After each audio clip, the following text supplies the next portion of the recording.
ಆತ್ಮೀಯ ಬಂಧುಗಳೇ, ಹೇಗಿದ್ದೀರಿ ಅಂದ್ರು ಸ್ನೇಹಿತರೆ? ನಮ್ಮ ಕಿಂಗ್ಡಮ್ ಟಿವಿಗೆ ತಮಗೆಲ್ಲರಿಗೂ ಪ್ರೀತಿಯ ಸ್ವಾಗತ.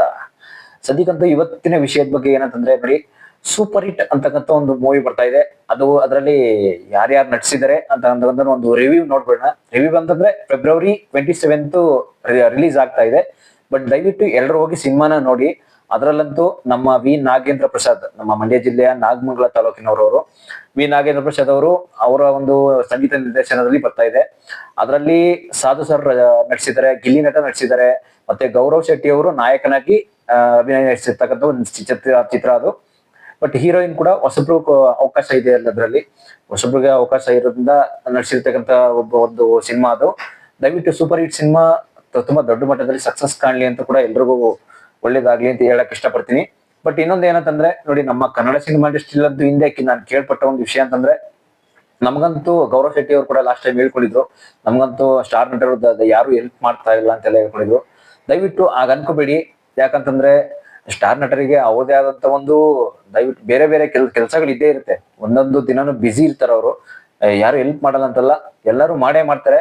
ಕೆಲವ್ರಿಗೆ ಸಮಯ ಬರ್ಬೇಕಷ್ಟೇ, ಟೈಮ್ ಬಂದೇ ಬರುತ್ತೆ. ಗೌರವ್ ಶೆಟ್ಟಿ ಇರಂತಲ್ಲ, ಎಲ್ರು ಅಷ್ಟೇ. ನಮ್ಮ ಗಿಲ್ಲಿ ನಟ ಕೂಡ ತುಂಬಾ ನಟಿಸಿದ್ದಾರೆ, ತುಂಬಾ ಚೆನ್ನಾಗಿ ಅಭಿನಯ ಮಾಡಿದ್ದಾರೆ ಅಂತ ಹೇಳಕ್ ಇಷ್ಟಪಡ್ತೀನಿ. ಯಾಕೆಂತಂದ್ರೆ ಸೂಪರ್ ಹಿಟ್ ಅಂತಕ್ಕಂಥ ಒಂದು ದೊಡ್ಡ ಮೂವಿನ ಬಿಗ್ ಬಜೆಟ್ ಮೂವಿ ಅಂತ ಹೇಳಕ್ ಇಷ್ಟ ಆಗಲ್ಲ ಅದು. ಯಾಕೆಂದ್ರೆ ಬಿಗ್ ಬಜೆಟ್ ಅಂತ ಮೂವಿನೇ ಬೇರೆ, ಈಗ ಲೋ ಬಜೆಟ್ ಮೂವಿನೇ ಬೇರೆ, ಆತರ ಇರುತ್ತೆ. ಬಟ್ ಅಂದ್ರೆ ಸೂಪರ್ ಹಿಟ್ ಮೂವಿ ಹೇಗಿದೆ ಅಂತಂದ್ರೆ, ನಮ್ಮ ಅವರವರು ಒಂದು ಲೊಕೇಶನ್ ಮೇಲೆ ಡಿಪೆಂಡ್ ಆಗಿರುತ್ತೆ ಬಜೆಟ್ಗಳು, ಮತ್ತೆ ಕೆಲವು ಆರ್ಟಿಸ್ಟ್ ಗಳ ಮೇಲೆ ಡಿಪೆಂಡ್ ಆಗಿರುತ್ತೆ. ಬಟ್ ಅದ್ರ ಮೇಲೆ ಡಿಪೆಂಡ್ ಬಿಡಿ, ಅದು ಬೇರೆ ಬೇರೆ ವಿಷಯ. ಆದ್ರೆ ಸೂಪರ್ ಹಿಟ್ ಮೂವಿ ಬಗ್ಗೆ ನಿಮ್ಗೆ ಏನ್ ಅನ್ಸುತ್ತೆ ದಯವಿಟ್ಟು ನಿಮ್ಗೂ ಕೂಡ ಕಾಮೆಂಟ್ ಮಾಡಿ. ಯಾಕೆಂದ್ರೆ ಮೂವಿ ಬರ್ತಾ ಇರ್ತಕ್ಕಂಥದ್ದು ನಿಜ. ಮೂವಿ February 27 ರಿಲೀಸ್ ಆಗುತ್ತೆ ಈ ಮಂತ್ ಫೆಬ್ರವರಿ ಮಂತ್. ಮತ್ತೆ ಅದು ಅಲ್ಲದೆ ಅದು ಕೂಡ ದಯವಿಟ್ಟು ದೊಡ್ಡ ಮಟ್ಟದಲ್ಲಿ ಹಿಟ್ ಆಗ್ಬೇಕು. ಯಾಕೆಂದ್ರೆ ಗಿಲ್ಲಿ ನಟರವರು ನಟಿಸಿರ್ತಕ್ಕಂಥ ಒಂದು ಮೂವಿ, ಮತ್ತೆ ಸಾಧು ಸರ್ ಅಂತೂ ಏನೇನ್ ಹ್ಯಾಕ್ಟ್ ಮಾಡಿದಾರೋ ಅಂತಕ್ಕಂಥದ್ದು ನಾನು ಕೂಡ ಮೂವಿ ನೋಡಿಲ್ಲ, ನಾನು ಮೂವಿ ನೋಡ್ತೀನಿ.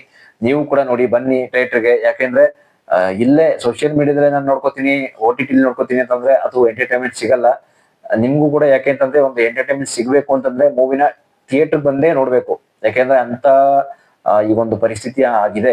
ಎಲ್ಲ ನಮ್ಮ ಕಲಾವಿದರಿಗೂ ಕೂಡ ಇವತ್ತು ಅವಕಾಶ ಸಿಗ್ತಾ ಇಲ್ಲ. ಯಾಕೆಂದ್ರೆ ಕೆಲವು ನಟರು ಕೂಡ ನಮ್ಗೆ ಇವತ್ತು ಸಿನಿಮಾ ಇಂಡಸ್ಟ್ರಿ ಯಾಕೆ ಅವಕಾಶ ಸಿಗ್ತಾ ಇಲ್ಲ ಅಂತಂದ್ರೆ, ಈ ರೀತಿ ಜನಗಳೆಲ್ಲ ಮೂವಿ ನೋಡಕ್ ಬರ್ತಾ ಇಲ್ಲ, ನಾವು ಸಿನಿಮಾದಿಂದ ತುಂಬಾ ಹಿಂದುಳಿತಾ ಇದೀವಿ ಅಂತ ಕೂಡ ಹೇಳ್ಕೊತಾ ಇದಾರೆ. ಬಟ್ ದಯವಿಟ್ಟು ಆತರ ಆಗೋದ್ ಬೇಡ. ದಯವಿಟ್ಟು ಮೂವಿ ನೋಡಿ ಬನ್ನಿ, ಎಲ್ಲರೂ ಕೂಡ ಶುಭ ಹಾರೈಸಿ. ಯಾಕೆಂದ್ರೆ ಲಾಸ್ಟ್ ಟೈಮ್ ಕೂಡ ನೀವು ನೋಡಿದ್ರಿ, ಗೌರವ್ ಶೆಟ್ಟಿ ಅವ್ರದ್ದು ಆದಂತ ಒಂದು ತಂಡದಲ್ಲಿ ಸುಧಾಕರ್ ಆಗಿರ್ಬೋದು, ಅವ್ರದ ಒಂದು ಕೆಲವೊಂದಷ್ಟು ಹೀರೋಯಿನ್ಗಳಾಗಿರ್ಬೋದು, ಯಾರು ಅಂತಂದ್ರೆ ಪಾಯಲ್ ಚಂಗಪ್ಪ ಅವ್ರ ಆಗಿರ್ಬೋದು. ಅದ್ ಬಿಟ್ರೆ ಲಾಸ್ಟ್ ಟೈಮ್ ಕೂಡ ಇನ್ನ ಬೇರೆ ಬೇರೆ ಹೀರೋಯಿನ್ಗಳಂತಂದ್ರೆ ಶ್ರೀಭವ್ಯ ಅಂತ ಕೆಲವು ಹೀರೋಯಿನ್ಗಳಿದ್ರೆ, ಇನ್ನು ಎಷ್ಟೋ ಜನ ಹೀರೋಯಿನ್ಗಳೆಲ್ಲ ಇದಾರೆ. ಅವ್ರದೇ ಒಂದು ಸಪರೇಟ್ ತಂಡ ಇದೆ.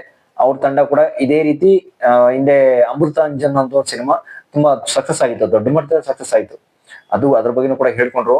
ಯಾಕೆಂದ್ರೆ ಮೂವಿ ಸಿನಿಮಾ ಅಂತ ಬಂದಾಗ ಸಿನಿಮಾದಲ್ಲಿ ನಾವು ಎಲ್ಲರನ್ನು ಗೆಲ್ಸ್ಬೇಕು, ಎಲ್ಲರೂ ಕೂಡ ಒಗ್ಗಟ್ಟಾಗಿ ನಾವು ಸಿನಿಮಾವನ್ನ ಗೆಲ್ಸ್ಬೇಕು ಅಂತ ಒಂದು ತಂಡ, ಅವ್ರದೇ ಆದಂತ ಒಂದು ತಂಡ ಇದ್ರೆ ಗೆಲ್ಲಿಸ್ಬೋದು, ಇಲ್ಲ ಅಂತಲ್ಲ. ಯಾಕೆಂದ್ರೆ ಇಂಥವ್ರ ಸಿನಿಮಾ ಅಂತಲ್ಲ, ನಮ್ಮ ಕನ್ನಡ ಸಿನಿಮಾ ಇಂಡಸ್ಟ್ರಿ ಉಳಿಬೇಕು, ಬೆಳಿಬೇಕು, ಇನ್ನು ಹೆಚ್ಚಿನದಾಗಿ ಇನ್ನು ಹೀಗೆ ಕಂಟಿನ್ಯೂ ಆಗ್ತಾ ಇರ್ಬೇಕು. ಯಾಕೆಂದ್ರೆ ಸಿನಿಮಾ ಇಂಡಸ್ಟ್ರಿ ಮುಚ್ಚೋಗ್ಬಾರ್ದು. ಯಾಕೆಂದ್ರೆ ಒಂದು ಮನರಂಜನೆಯನ್ನ ಕೊಡುವಂತ ಇಂಡಸ್ಟ್ರಿ ಅಂದ್ರೆ ಅದು ಸಿನಿಮಾ ಇಂಡಸ್ಟ್ರಿ ಬಿಟ್ರೆ ಬೇರೆ ಇನ್ಯಾವ ಇಂಡಸ್ಟ್ರಿ ಬರಲ್ಲ. ನೋಡಿ, ಮೊದಲೆಲ್ಲ ರೇಡಿಯೋ ಕಾಲ ಇತ್ತು, ಬರ್ತಾ ಆಮೇಲೆ ಟಿವಿ ಕಾಲ ಬಂತು, ಈಗ ಸೋಷಿಯಲ್ ಮೀಡಿಯಾ ಕಾಲ ಬಂದ್ಬಿಟ್ಟಿದೆ. ಬಟ್ ಇದು ಹೀಗೆ ಕಂಟಿನ್ಯೂ ಆದ್ರೂ ಕೂಡ ಸಿನಿಮಾ ಇಂಡಸ್ಟ್ರಿ ಅಂತೂ ದಯವಿಟ್ಟು ಉಳಿಸ್ಕೊಂಡು ಹೋಗೋಣ ಅಂತ ಕೂಡ ಈ ವಿಡಿಯೋ ಮಾಡಿರ್ತಕ್ಕಂಥದ್ದು. ದಯವಿಟ್ಟು ಸೂಪರ್ ಹಿಟ್ ಸಿನಿಮಾವನ್ನು ನೋಡಿ ಬನ್ನಿ, ಎಂಜಾಯ್ ಮಾಡಿ. ಯಾಕೆಂತಂದ್ರೆ ಮನರಂಜನೆ ಅಂತಕ್ಕಂಥದ್ದು ಸಿನಿಮಾಗಳಲ್ಲಿ, ಎಲ್ಲಾ ಸಿನಿಮಾಗಳಲ್ಲೂ ಸಿಕ್ಕೇ ಸಿಗುತ್ತೆ, ಇಲ್ಲ ಅಂತಲ್ಲ. ಈ ಸಿನಿಮಾವನ್ನು ಕೂಡ ಬನ್ನಿ ಗೆಲ್ಸಿ ಅಂತ ಹೇಳೋದಕ್ಕೆ ನಾನು ಈ ವಿಡಿಯೋ ಮಾಡಿರ್ತಕ್ಕಂಥ ಒಂದು ಉದ್ದೇಶ. Thank you.